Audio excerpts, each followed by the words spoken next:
Cedric, sorry, but I can't marry you. Huh? What's wrong? Just consider this. You're about to marry the daughter of a multinational company's president. Can you grasp how it will appear to others? Imagine the groom-to-be of Luminary Holdings' president's daughter is someone who grew up in an orphanage. It's truly astonishing that someone with that background has the audacity to propose to someone like me. You know, is it truly terrible to come from an orphanage? Frankly, Cynthia, if I had my biological parents, naturally I would have a regular home like everyone else. However, isn't your character as a person far more significant than where you were brought up? Really? So it's because of delusional thinking like that, which made you think that someone like you could be with someone like me? I mean, I see how you can think that we were raised in different worlds, sure, but I really don't think it's something that is a really big deal. At the very least, not something that someone should be worried about. Not something to worry about? This entire situation feels bizarre and odd to anyone who approaches it logically. You tricked me! You were attractive, intelligent, and held a high-ranking position in a reputable company. But who would ever guess that you were raised in an orphanage? It's quite embarrassing that I actually accepted a proposal from someone like you. By that, are you possibly saying that just being with me is embarrassing? That's exactly what I'm saying. Cynthia, you're saying some pretty cruel things, you know? Are you saying that it's so bad that you don't even want to get married anymore? If you weren't raised in an orphanage, I definitely want to get married to you. So handsome and stylish that you put any other guy around to shame. Just walking around with you and feeling the jealous stares of every other woman was one of the best feelings in the world.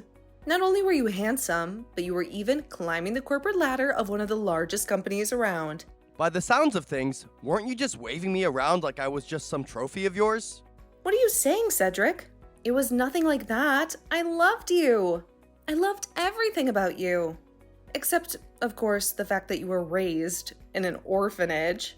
If only you weren't raised in an institution, you would have been perfect. Hey, wait a minute.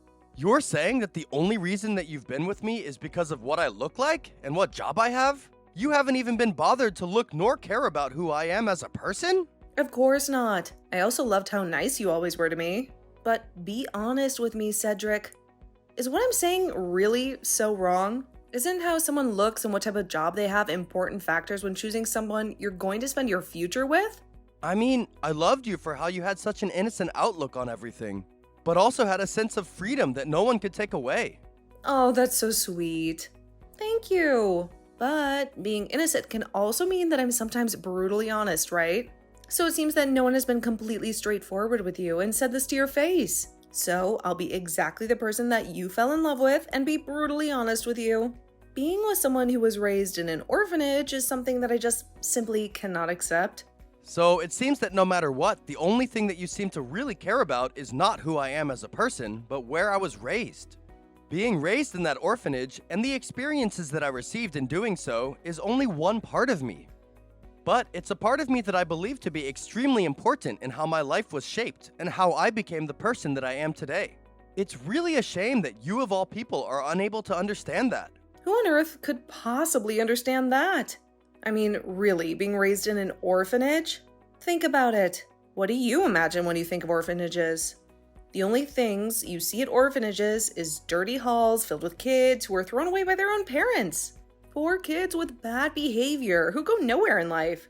Who in their right mind would possibly think that a normal person could be raised in such an environment? None of what you said is even remotely true. Really, Cynthia, you should really start learning about the real world a little more. Having such a distorted view and putting everyone in some category that you decided for yourself. Honestly speaking, you are showing a really ugly part of yourself. Huh? Say whatever you want about me. I'm the daughter of the company president, while you're just some dirty kid that was raised in an orphanage. It's clear as day to anyone who's worth anything, which of us is more of a benefit to society. I wouldn't be so sure about that. There are tons of people who don't look at the world through such a biased lens. People who truly care for who you are, not where you were raised. But now I know how you truly feel. More than that, I now know that you and I will never truly get along. You say that we'll never get along, but let's be honest here. I was always completely and utterly out of your league. You know what, Cynthia? You might be right. Maybe we were never in the same league as each other. However, you're wrong if you think it's because you're the daughter of some company president. Because you're such a person that discriminates against people based on such superficial reasons. You and I will never be in the same league as each other. Wow, really? Don't be acting like some impertinent little child. Show some proper respect to your better half and stop getting carried away just because you were raised in an institution. This whole time, you've been making the case that people should feel bad for you just because you don't have any parents. Even though you've been raised as some beggar, getting by on everyone else's goodwill. Cynthia, where did you learn such a twisted point of view? Seriously, even if I did live a life where I had begged to make a living, what's wrong with someone who's doing whatever they can in order to survive until the next day? Hearing you say all of this, it only makes me realize that you have such a narrow and flawed way of thinking. Now, Cedric, that's only your pride talking. Many people see things the same exact way I do. Someone who was just raised in an institution for abandoned children like yourself is just that despicable. You're embarrassed? I'm the one who chose to try and get married to someone whose biases and mindset are so distorted. I'm embarrassed for not being able to see who you truly are. If you're someone who thinks those things about other human beings, why is it that you didn't say so sooner? Obviously, it's because I never knew that you were an orphan until after I accepted your proposal. When I found out what you actually were, I decided to try and see if the other near-perfect parts of you could balance everything out. I was debating with myself the whole time whether I should keep you or throw you away like your parents did. You know, boys are basically just like accessories anyway. If you can't show them off in public, they're worthless. However, I've come to the conclusion that I just can't stand the embarrassment of being with a man who was raised as an orphan. Well, that's great to hear. You're free to think of me in any way that you want, and frankly, I don't care. But it really pisses me off that you seem to look down on all orphans as well as the great people, like my stepbrother, who treat them as family. Haha, seem to look down on them? What are you talking about? Of course I look down on them. They're nothing compared to me. Have we not been having the same conversation? I'll say it one more time, hopefully clear enough for you to understand. Just being with a lowly, disgusting orphan is enough to make me die of embarrassment. Do you understand what I'm saying, Cedric? Being with an orphan like you is just too much. Cynthia, that way of thinking is something I will never in a million years even begin to comprehend. You are the lowest type of scum society has to offer. Say whatever you want to. Scream to the high heavens for all I care. Just don't get the wrong idea. Some stray dog crying classism isn't enough to make me think twice. Well, anyway, I'll go ahead and cancel the wedding ceremony, okay? Yeah, if you could do that for me, I would truly appreciate it. I'm so glad that I was able to see your true colors before we actually got married. Huh, Cedric, you're stealing my line. I'm glad that my family name wasn't tarnished by having some vile orphan sneakily marry his way into it. Oh, but would you even be able to pay for half of the cancellation fee of the ceremony? I would feel bad getting some poor lowly orphan to pay for such an expensive fee. I've earned each and every penny that I have, more than I can say about you. But if paying the cancellation fee means that I don't have to get married to someone like you, the cancellation fee is something that I'd be happy to pay 10 times over. But don't you dare make light of the work that I've put into making my life what it is now. You mean the money that you've been begging your whole life for in order to get? Maybe I too should start relying on the sympathy of others in order to get ahead in life, huh? Oh my, so very despicable. How dare you? I have not begged for a single thing in my life. My father is going to be gravely disappointed to hear this, but I'm going to tell him about how the wedding is canceled. Be sure to do that for me. Nevertheless, it's amazing that there is someone who'd even want an adoptive child who was raised in an orphanage. Could it be that he's your sugar daddy? That's enough out of you. My father is nothing like that. He is, and always will be, a good man. You've been making fun of the people to which I'm closest to, having no regard for them as human beings. Not even just that, you've even reduced yourself to blatantly insulting them. If you continue to insult my family any further, I will never forgive you. Oh no, woe is me. My now ex-fiancé won't forgive me for poking a little fun at his family. Whatever am I going to do? Could it be that... Oh no, he might return to his roots and start begging. Oh, I can only imagine the things that he would resort to begging for. Could it be something like, "Oh, please, dear sweet Cynthia, please bless me with some food so that I don't have to starve"? Oh no, I'm so scared. Well, when you do start to beg, I'm not going to be giving you anything anyway. So that's how you want to play it then, Cynthia? Fine. I get it. I now know exactly the type of cruel person that you are. All the nasty things that you've been saying about my beloved family, my roots at the orphanage, and even the great man who decided to become my father, I'll make sure that you regret all of it. I'll make you pay, Cynthia, for everything that you've said today.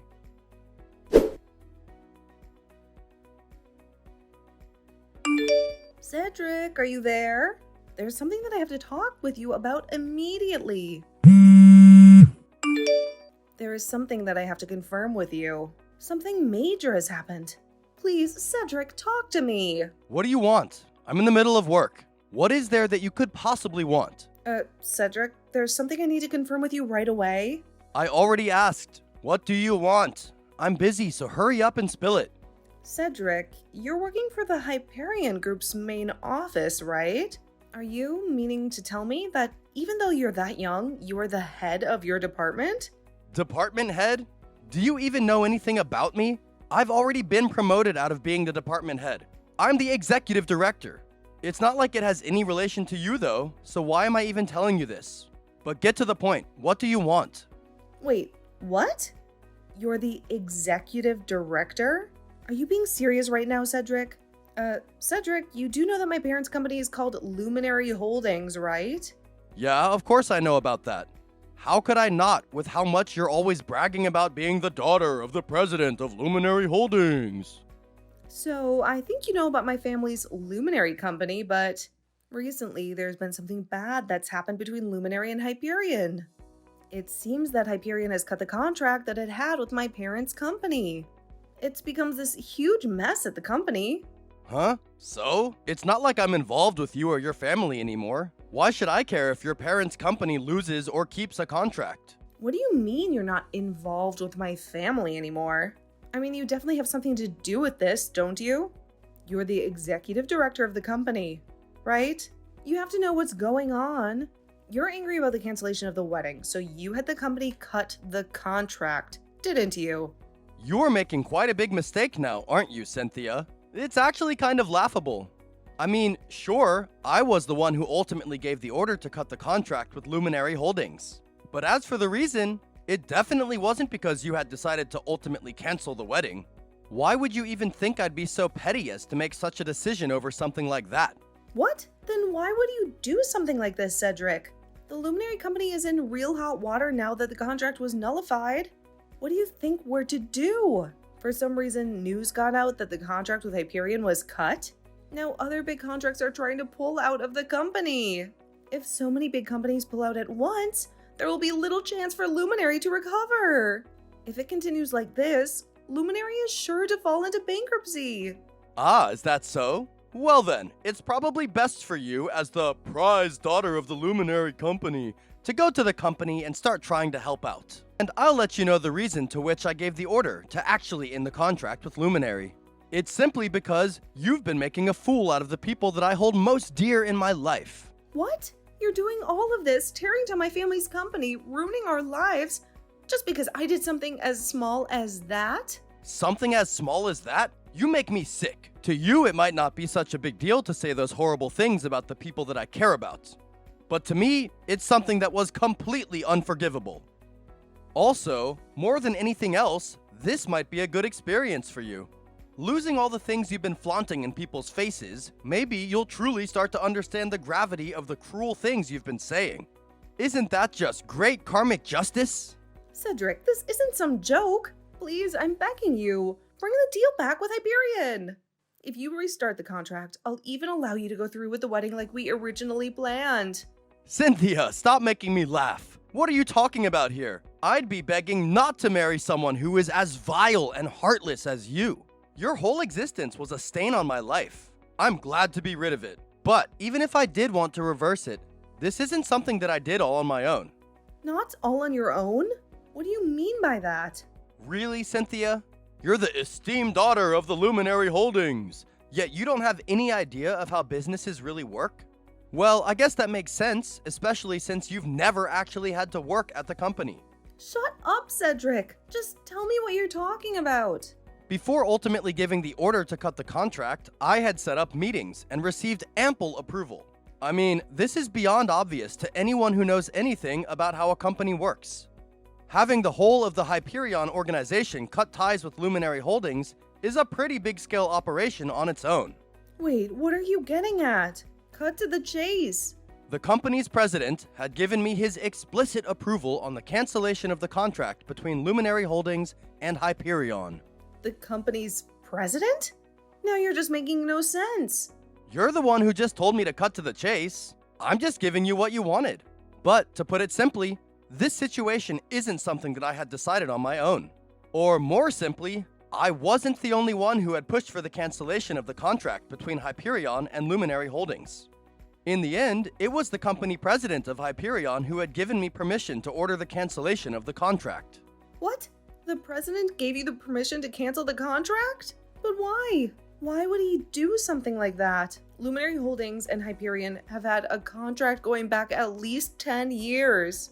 Why would he give permission to cut ties just like that? Well, it might have something to do with how he feels about being made into a fool for trying to raise and adopt a child as his own. It really does sound like him, not being able to hold back his anger, lashing out at the people who had decided to talk ill of him and his family. Huh? You can't possibly mean... No. Are you telling me that the adoptive father that you were talking about before, the one that you wanted to meet and have a private chat with, he was the president of the Hyperion company? That your stepfather is the president? In not so many words, yes, my father is the president of the company.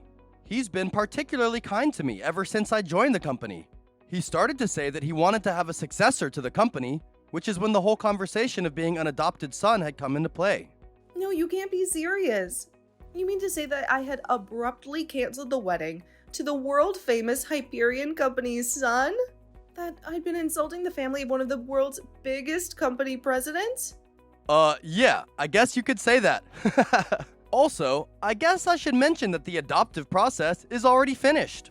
I've already entered the Hyperion family. It's too bad that you threw it all away for the sake of your own pride. Hey, Cedric, can I talk for a second? Huh? What do you want? Do you possibly think that we could do it over again? We can try again one more time? I know that you've been refusing to even think about it for a while, but could you think it over again? I'll give you time to really think it over. I'll let you take the lead on it. In turn, I'll think about what I can do to change, to make everything go the way it was, how it should have been. Really? How is it that you think you're gonna change then? What are you gonna do? The whole way of thinking about how orphanages aren't good things, about how they're beggars, and all those cruel things that I said earlier, I will think it over again. I'll change my way of thinking. I'll stop thinking about them in such a cruel way. I'll even start donating to orphanages and promoting them to other people in order for them to get better facilities. Please, Cedric, is anything that I'm saying getting through to you? I'm really sorry for what I'd said, and I just want to make amends. I'm being sincere here. Please, just give me another chance. Well, it's better than the vile and incorrigible things that you've said earlier, but only because what you said before was the worst thing possible. But seriously, Cynthia, sincerely, please don't make me laugh. What you're saying now is simply just a roundabout way of saying, I want to marry the heir of the Hyperion company. Nothing more. Nothing about what you're even saying is remotely sincere. It's all just a lie to try and further your own agenda. It's nothing like that. It's also for my parents' company. There are many people that are employed by Luminary. I'm trying to save them and their livelihoods. What you're doing is going to destroy the lives of so many people. Is that what you want? Are you really that heartless? As I see, well, this is a pretty rare occasion for you, isn't it, Cynthia? You're not usually this honest with what you want to do. You even seem to have a somewhat logical reason for what you're doing. Obviously, I'm the daughter of the president of Luminary. As such, caring for the livelihood of my company's employees is something that I will do without question. All right, I understand. Then how about we do this? So, you're going to give me another chance? Huh? Please, just stop. I'm already trying to hold back my laughter from earlier. God, no, I'm not giving you another chance. Seriously, you just don't give up now, do you? Anyway, so when Luminary goes bankrupt and all of the company goes into restructuring, I'll make it so that all of the company's employees that were to be out of a job can come and work at Hyperion. What? No! It can't go like that. Why not? I don't see a problem here. Because, I mean, even if all of the employees are saved, me and my parents were still going to be out in the streets from bankruptcy. You don't have to hire some mindless, good-for-nothing employees. Please, just make it so that my parents can join Hyperion. No, more than that. Cedric, don't nullify the contract with my company. Again, you're revealing what you truly feel. It was never about your employees in the first place. It was all a facade in order to save yourself. Again, completely selfish. Not only that, you're calling your employees mindless and good for nothing. I'll be completely honest with you, Cynthia. You are truly blowing me away with how oblivious you can be. The deal is not going to be reestablished. That is something that I will simply not even put on the table. No, Cedric, please, I'm begging you. If it continues like this, the company will really go into bankruptcy. Everything will start crumbling down. My parents are furious with me and I don't know what to do. Please, Cedric, help me. I'm seriously begging you. Wait, is that what I think it is? Isn't that the begging that you so much despised? Look at what you've reduced yourself down to. I guess it would be nice if there were someone out there who would have cared enough to want to save you. Well, anyway, I'm really busy, so I'll just leave it at that. Goodbye, Cynthia, and have a nice day. Cedric, wait, don't do this to me. Wait, Cedric, don't abandon me like this.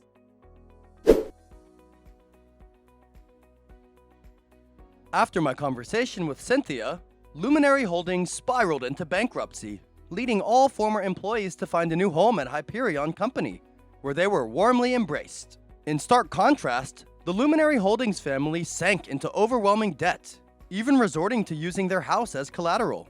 They now wake up to cardboard walls in a local park, succumbing to the financial strain. Despite some time passing since the bankruptcy, none of them have secured stable employment. Their days are spent scavenging through trash and begging on the streets, seeking refuge in shelters for meals. It's a daily existence of poverty and destitution, a reality Cynthia callously disparaged in our final moments together. I commend the kind-hearted individuals extending a helping hand to this struggling family. Above all, I hope Cynthia finally comprehends the hardships faced by the very people she once so readily demonized.